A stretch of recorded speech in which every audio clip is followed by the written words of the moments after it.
నమస్తే, welcome to 1 TV news. ముందుగా బులెటిన్లో హెడ్లైన్స్ చూద్దాం.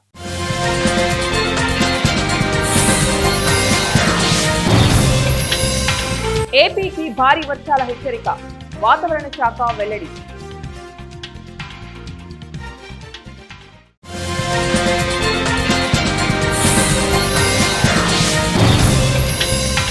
సీఎం రేవంత్ రెడ్డితో కొండా సురేఖ దంపతుల భేటీ, సంసిన గొడవ.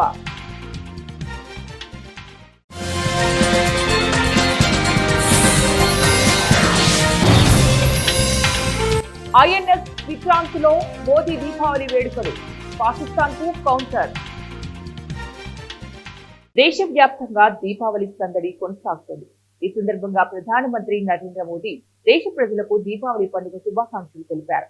గోవా సముద్ర తీరంలోని ఐఎన్ఎస్ విక్రాంత్ లో ప్రధాని మోదీ దీపావళి వేడుకల్లో పాల్గొని సైనికులతో సంబరాలు చేస్తున్నారు. ఈ క్రమంలో ఐఎన్ఎస్ విక్రాంత్ పై ప్రశంసలు కురిపించారు. ఇదే సమయంలో మావోయిస్టుల లొంగుబాటు కూడా మొదలైంది అంటూ కీలక వ్యాఖ్యలు చేశారు. ప్రధాని మోదీ గోవాలో ఐఎన్ఎస్ విక్రాంత్ ను సందర్శించారు. నేవీ అధికారులు సిబ్బందితో కలిసి వేడుకలు చేస్తున్నారు. ఈ సందర్భంగా ప్రధాని మోదీ మాట్లాడుతూ దేశ ప్రజలందరికీ దీపావళి శుభాకాంక్షలు. ఐఎన్ఎస్ విక్రాంత్ లో దీపావళి జరుపుకోవడం గర్వంగా ఉంది. సైనికులే భారత బలం.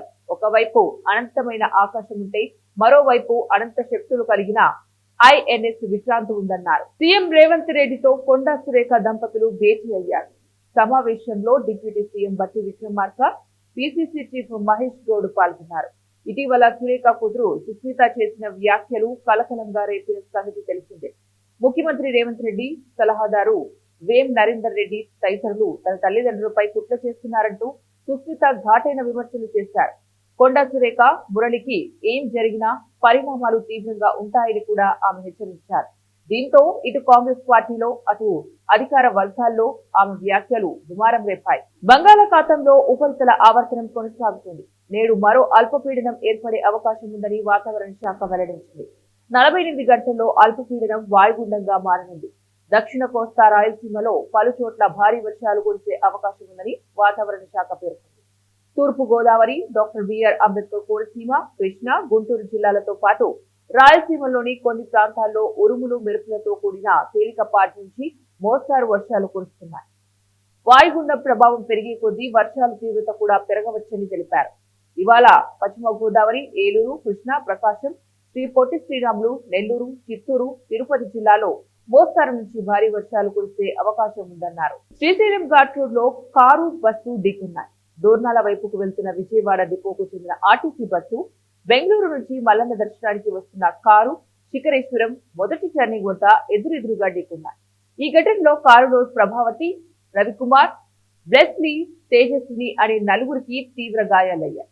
వీరిని 108 వాహనంలో సిన్నిపేట ప్రభుత్వ ఆసుపత్రికి తరలించారు.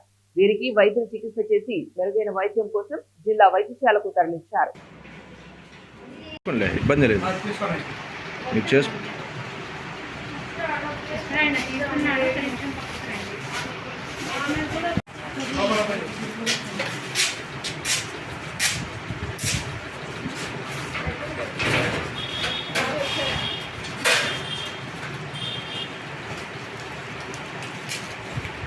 అనకాపల్లి జిల్లా కొయ్యూరు జెడ్పీటీసీ వారా నూకరాజు కుటుంబ సభ్యులను నర్సీపట్నం ఏరియా హాస్పిటల్లో మాజీ మంత్రి అమర్నాథ్, మాజీ ఎమ్మెల్యే గణేష్ పరామర్శించారు. అనకాపల్లి జిల్లాలో లా అండ్ ఆర్డర్ మరీ అధ్వానంగా ఉందన్నారు. పిఎస్ అజయ్ కుమార్ అనే వ్యక్తి అమాయక గిరిజనులను ఉసిగొలిపి హత్యలు చేస్తున్నారని అమర్నాథ్ ఆరోపించారు. జెడ్పీటీసీ వారా నూకరాజుపై ఇదివరకే దాడి చేశారన్నారు. పోలీసుల ఫిర్యాదు చేసిన పోలీసులు ప్రేక్షక పాత్ర వహించారే తప్ప ఎటువంటి చర్యలు తీసుకోలేదన్నారు. ప్రజాప్రతినిధికి రక్షణ లేకపోతే సామాన్య ప్రజలకు రక్షణ కల్పిస్తారా అనేది ప్రశ్నార్థకంగా ఉందన్నారు. ఈ హత్యకు పాత్రధారైనటువంటి పిఎస్ అజయ్ కుమార్ హత్య చేసిన నిందితులను వెంటనే అరెస్ట్ చేసి కఠిన చర్యలు తీసుకోవాలని అమర్నాథ్ డిమాండ్ చేశారు. వివరాలు ఎవరికి తెలియదు. డిఎస్పీ గారు వచ్చేసి వాళ్ళు 25 సంవత్సరాల నుంచి అక్కడే ఉన్నారు, ఇల్లు కట్టుకొని ఉంటున్నారు. నాదంతా అవాస్తవం. ఇప్పటికైనా వెళ్ళి చూసి వాస్తవం తెలియదు. ఎన్నిసార్లు మేము కంప్లైంట్ ఇచ్చిన దాని మీద జరగలేదు. ఏదైతే ఆక్రమణదారులు వచ్చారో వాళ్ళపై చర్యలు లేదు. మాకు ఇంజక్షన్ ఆర్డర్ ఉన్నా సరే లేదు సార్. గతంలో 9.83 సార్. 9.83లోనే వాళ్ళు ఆక్యుపేషన్ ఉన్నారు. ఆక్యుపేషన్ సెకండ్ ల్యాండ్ ఖాళీ ఉంది చెప్తే అందరూ ఏదో కాంప్రమైజ్ అయిపోండి అంటే పోనీ వాళ్ళు ఏదో సాగు చేసుకున్న భూమికి మీరు ఎంత ఇచ్చేస్తారో మిగతా భూమి నా జోలికి రాకుండా అది నా భూమి నేను కొనుక్కున్నాను అని అన్నప్పుడు కూడా అజయ్ కుమార్ వెళ్ళేసి రెచ్చగొట్టేసి మళ్ళీ వీళ్ళ మీద తిరుగుబాటు చేసే విధంగా ఈస్ట్ మోటార్ మీరు ఎకరాకి గేదెలకు ఒప్పుకోకండి, నేనున్నాను, మీకు ఏం భయ్యా, మీ భూమి నేను గెలిపిస్తాను, మీకు పట్టాలు ఆయనే మెయిన్ అసలే మెయిన్ బాబు అజయ్ కుమార్ అని ఆయన చంపితేనే మా భూమి మీద వారని వాళ్ళకి ఐడియా ఇచ్చేసారు. ప్లాన్గా చేసినటువంటి ఆయన నా మీద threat ఉందని మరి నాకు తెలిసి 550 నుంచి 600 మంది జడ్పీటీసీలు ఉంటారు. వీళ్ళు దాదాపు 40-50 వేల మందికి రిప్రజెంటేషన్ ఉంది. అంటే ఒక ప్రజాప్రతినిధి ఇన్ని వేల మందికి రిప్రజెంట్ చేస్తున్నటువంటి వ్యక్తికి ఈరోజు ఈ పరిస్థితి వస్తే ఇక రాష్ట్రంలో సామాన్యుడి పరిస్థితి ఏంటి అనేటువంటి దానికి రాష్ట్ర ప్రజలందరూ కూడా ఆలోచన చేసుకోవాల్సినటువంటి దానికి ఇది ఒక ఉదాహరణ. లా అండ్ ఆర్డర్ ఎంత క్షీణించిపోయిందో, లా అండ్ ఆర్డర్ అంటే కనీసం బయలుదేరినటువంటి పరిస్థితుల్లో ఈరోజు రాష్ట్రంలో ప్రతి ఒక్కరు ఇటువంటి చర్యలు పాల్పడేటువంటి ప్రతి ఒక్కరికి మనం ఎవరినైనా చంపేసినా, ఎవరినైనా రేప్ చేసినా, ఎవరినైనా రేప్ చేసి కాల్చి చంపేసినా, ఎవరినైనా కిడ్నాప్ చేసినా ఈ లా అండ్ ఆర్డర్ మనల్ని ఏం చేయలేదు, ఇది పటిష్టంగా ఈ రాష్ట్రంలో లేదు అనేటువంటి ధైర్యాన్ని ఇటువంటి సంఘటనలన్నీ కూడా కల్పిస్తూ ఉన్నాయి.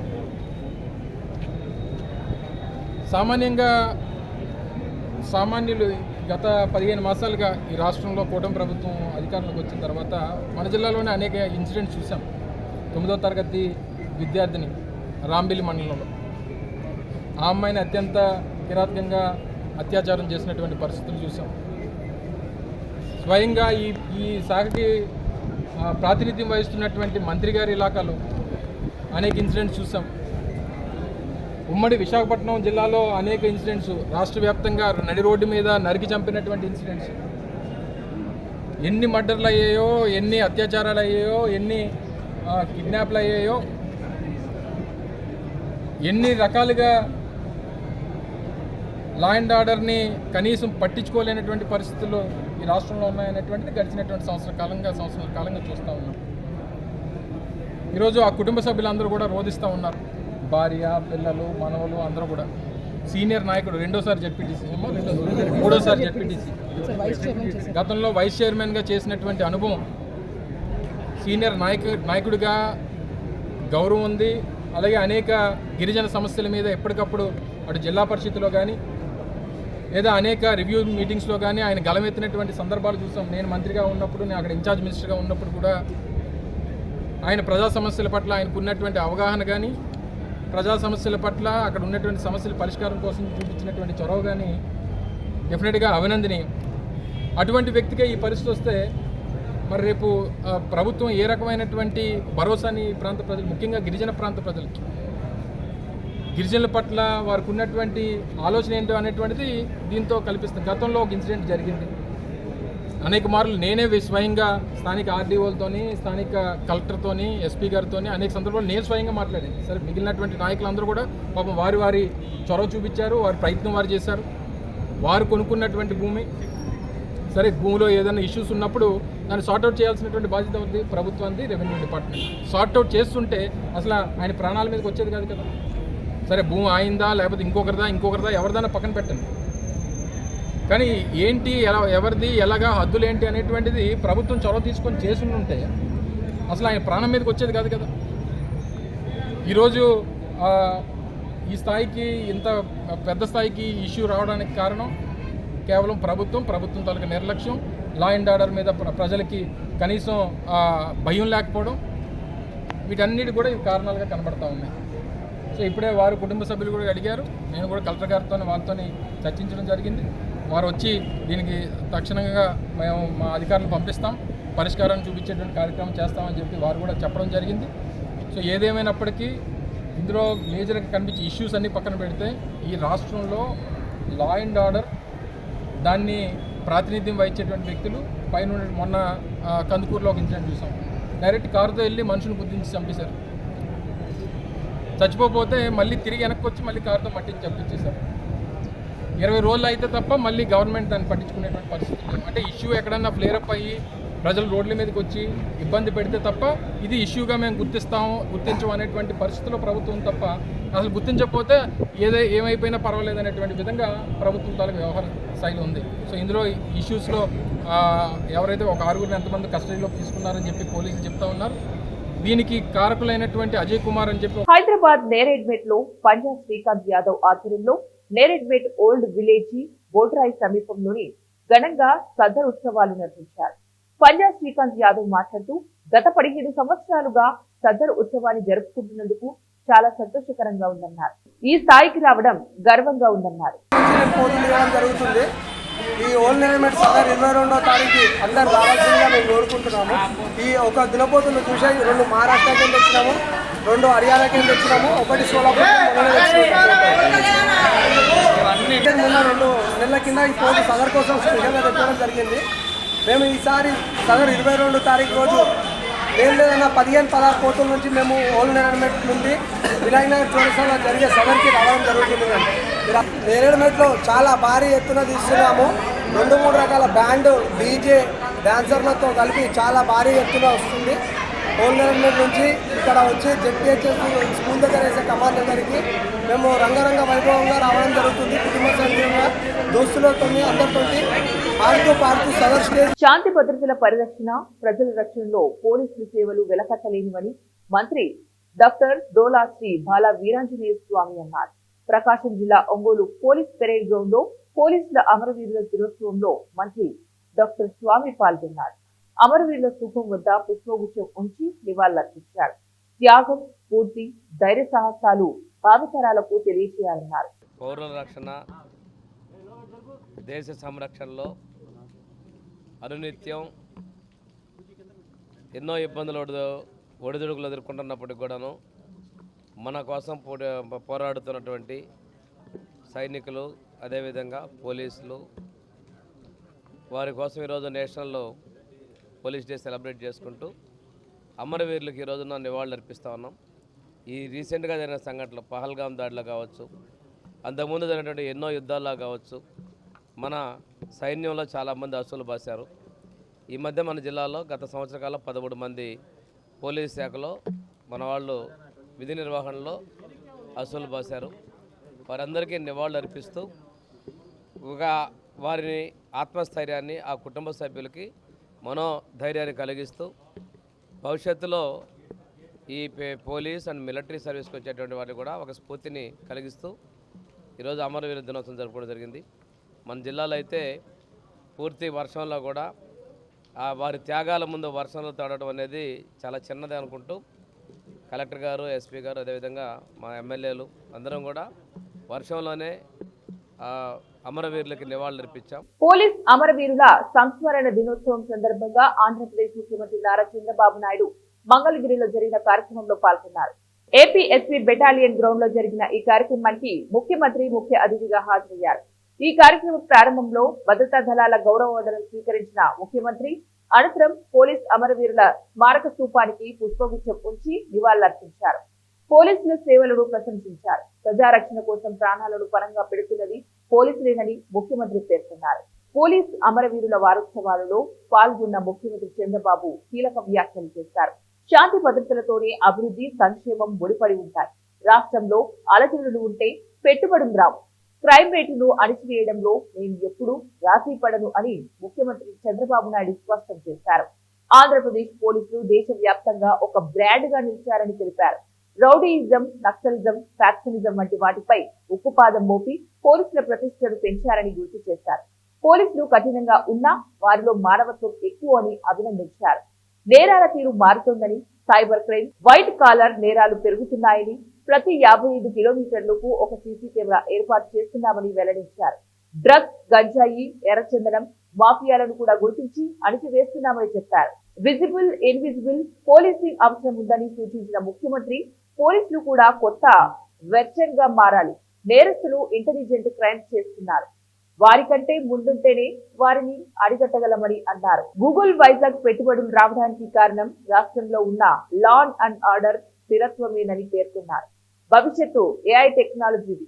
రాజకీయ ముసుగులో కొత్త నేరాలు పెరిగిపోతున్నాయి. కొన్ని పార్టీలు ఫేక్ ప్రచారాలతో ప్రజలను తప్పుదోవ పట్టిస్తున్నారు. కుల మత విభేదాలు రెచ్చగొట్టే ప్రయత్నాలు జరుగుతున్నాయని ముఖ్యమంత్రి చంద్రబాబు నాయుడు ఆవేదన వ్యక్తం చేశారు. ఈ కార్యక్రమంలో హోంశాఖ మంత్రి వంగలపూడి అనిత, డీజీపీ హరీష్ కుమార్ గుప్తా, తదితర ఉన్నతాధికారులు, ప్రజాప్రతినిధులు, అమరవీరుల కుటుంబ సభ్యులు పాల్గొన్నారు. నేను మొదటి నుంచి కూడా ఒకటే ఆలోచిస్తున్నాను. Law and order utmost important. నిన్న గూగుల్ పెట్టుబడులు $15 బిలియన్ ఆంధ్రప్రదేశ్కి వచ్చిందంటే, వైజాగ్కి వచ్చిందంటే వారికి ఒక నమ్మకం.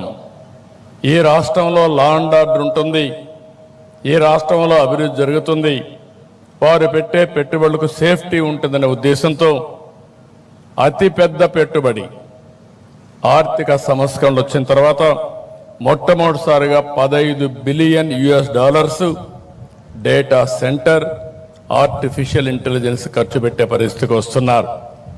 ఇది ప్రపంచానికే ఒక హబ్బుగా తయారవుతుంది. ఒకప్పుడు హైదరాబాద్లో హైటెక్ సిటీ, ఐటీతో ప్రారంభించిన నేను ఈరోజు ఆర్టిఫిషియల్ ఇంటెలిజెన్స్, అదే మరిగా డేటా సెంటర్తో గూగుల్తో విశాఖపట్నం ముందుకు పోయే పరిస్థితి వచ్చింది. ఇవన్నీ ఒక ఎత్తు అయితే, సమాజంలో అశాంతి సృష్టించడానికి కొన్ని రాజకీయ ముసుగులో కూడా కొత్త కొత్త నేరాలు చేసే పరిస్థితికి వస్తున్నారు. నాకెప్పుడూ భయం లేదు. మీ అందరికీ తెలుసు, మీరందరూ త్యాగాలు చేస్తున్నారు. మీరు చేసిన త్యాగాల్లో ముందున్న వ్యక్తి నేను. నా మీద నేను ఎప్పుడు కూడా ఎవరిని కూడా నా జీవితంలో ఎప్పుడు కేసు కూడా పెట్టించుకోలేదు. కానీ రాష్ట్రంలో లా అండ్ ఆర్డర్ మెయింటైన్ చేయాలి, ప్రజలకు భద్రత కల్పించాలి, ఎట్టి పరిస్థితుల్లో ఉపేక్షించకూడదని రాజీ లేని పోరాటం చేశాను. దాని ఫలితమే 2023లో నా మీద 23 క్లేమోర్ మైన్స్ బ్లాస్ట్ చేసే పరిస్థితికి వచ్చారు. అయినా కూడా నేను భయపడలేదు. ప్రాణం అనేది తాత్కాలికం, మనం చేసే పనులు అనేది శాశ్వతం. అలాంటి పనులు చేస్తున్న పోలీసు వ్యవస్థని మరొక్కసారి అభినందిస్తున్నా. అయితే ఈరోజు ఎందుకు ఈ మాట చెప్తున్నానంటే, ఓసారి ఒక దొంగ, ఒక క్రిమినల్, ఒక డెకాయిట్ కొన్ని ప్రాంతాలకే పరిమితం అవుతూ ఉంటారు. కానీ ఈ రాజకీయ కుట్ర అయితే చేసేవాళ్ళు చూస్తే ఫేక్ ప్రచారాలు చేయడం, ప్రజల్ని ఎక్కడికక్కడ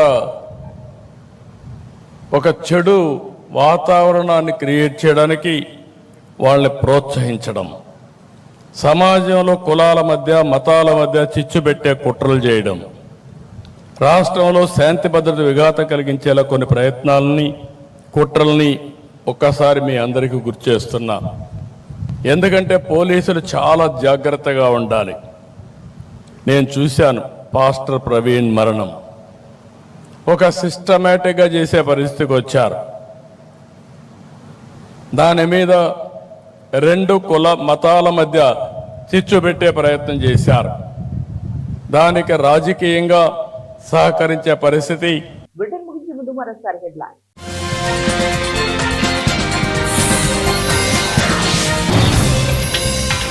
ఏపీకి భారీ వర్షాల హెచ్చరిక, వాతావరణ శాఖ వెల్లడి.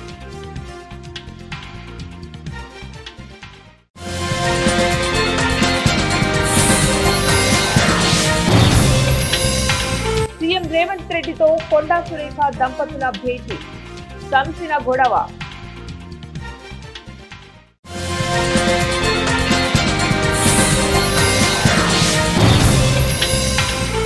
ఐఎన్ఎస్ విక్రాంత్ లో మోదీ దీపావళి వేడుకలు, పాకిస్తాన్ కు కౌంటర్. ఇప్పుడు బులెటిన్ డీటెయిల్స్ నెక్స్ట్ బులెటిన్ లో మళ్ళీ కలుద్దాం. అంటే మీరు కీప్ వాచింగ్ 1TV న్యూస్.